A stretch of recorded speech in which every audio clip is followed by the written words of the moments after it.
Hello, it's Honey again, and I'm doing another update video. This time I don't really have a great deal to bring new. There have been a few little changes which I'll go through.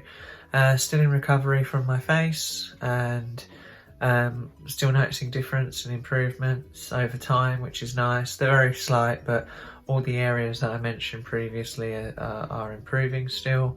There's less swelling in my nose, there's less swelling in my jaw than now, and I'm starting to notice a little difference in myself towards it. I think my lip lift still isn't overly dramatic, but I think I'm starting to see it more as it's settled in now.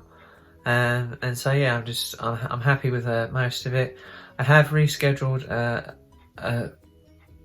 the appointment for the follow-up for my nose to be sooner than it was. I'm now going to have it mid-February because I'm not really happy with how my nose is healing. I think it's slightly crooked, which is why I'm experimenting with still trying to sort out the lighting, and also why I'm experimenting with like the angle that I'm at as well, because head on at the moment when I do my makeup in the mornings and things like that, I feel that the tip of my nose just isn't quite straight, and I've still got a lot of this bunged upness happening. So I just want to know, you know, he did talk about as it heals the tip will drop and fine, blah blah blah, but like this is all well and good, but I want to know, like, is my nose actually crooked, or you know, am I just seeing things, and is it I'm pretty sure it's not 100% straight, but is it going to sort itself out? Is this something that is going to need a revision or whatever? I've stopped. I don't contour or highlight my nose because whenever I do now, it seems to show it up more, which would indicate that maybe there is something going on. So, as I say, I've got that booked for February now, just to make sure that hopefully it's in my head and that there isn't any problems happening with that. I still have my whole follow-up with Keith Ortman booked for April. I don't envision anything really happening with that other than just, you know, the minor changes continuing to come together. I'm quite happy with how it is.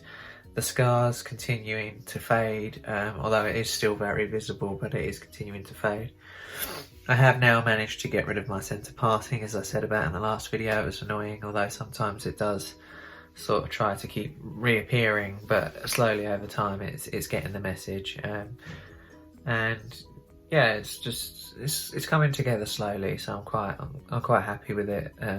Everything apart from the tip of my nose at the moment, which I feel is slightly crooked. It is very hard to tell on film here anyway, because this side of my face is once again lit and this side isn't, because I've got 3 walls around me this side and then the open half of the room this side with the lights, so you can't really see what's going on anyway.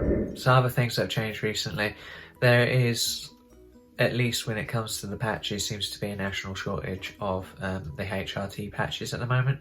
I have gone through quite the drama this time around trying to get them. I initially put in my prescription on the 19th of December.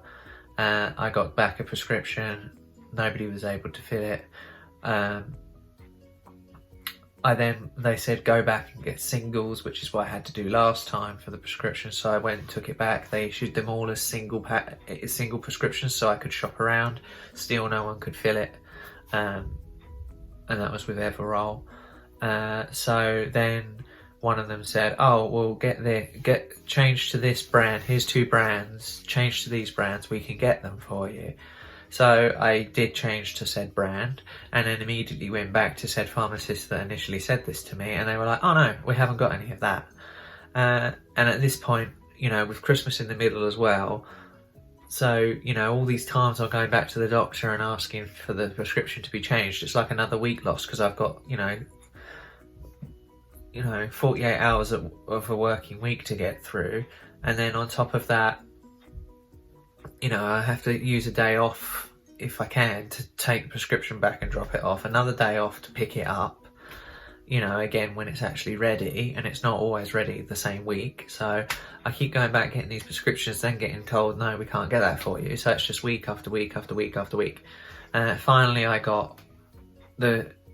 went to another pharmacist with the new brand, and they initially said no.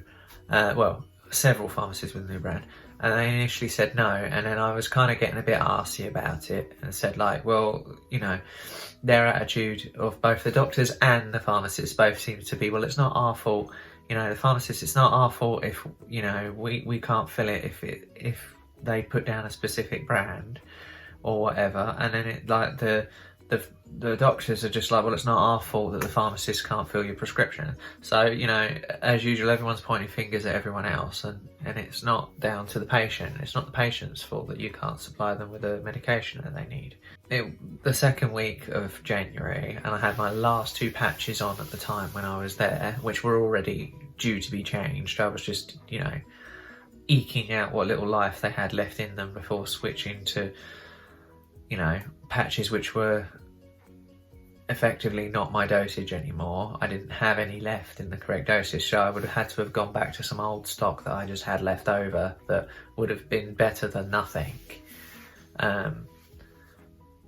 From like previous times when I've had my dosage upped, and they're like, oh, start taking this immediately. So I had like a few bits and bobs left over, which was all I had left, like a couple of 50 patches and like the odd 100 patch left over, you know, and I should be on 175.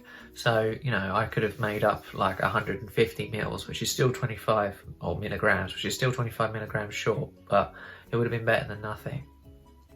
And I was just getting a bit frustrated with it all, and I just said to the pharmacist, like, come on, like, what is going on here? I've changed, this is like the 3rd prescription, I've been trying to get this filled since December. She went, oh, I'll make a call.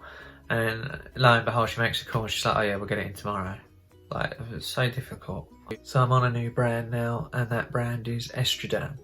I have to take 3 patches of this because they don't do patches large enough. So they don't do 75s, so I have to wear 100, a 50 and a 25 patch to make it up. So I'm wearing 3 different patches now, but at least I'm able to cobble it together and get what I need. But just in case any of you are having, or I know a lot of people out there, or a lot of the trans girls at the moment are having supply problems, maybe you're on pills, or, you know, if you're just getting your prescription, you know, maybe consider the gels. They don't seem to be as in short stock at the moment. But if you are set on patches, then Estroderm, at least at the moment, seems to be something we can actually get prescribed.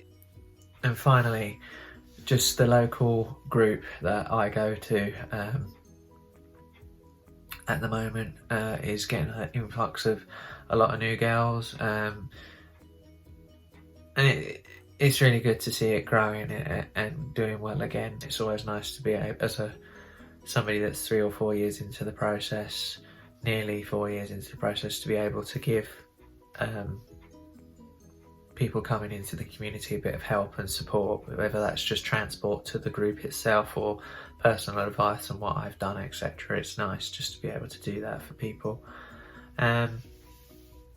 It's just nice to see the group going, and it makes me realise how important you know, support networks and that are. So again, if it's something you can do, I would suggest you looking into finding a local support group and you know, maybe giving a few a go, and finding the one that fits for you when it comes to like trans stuff.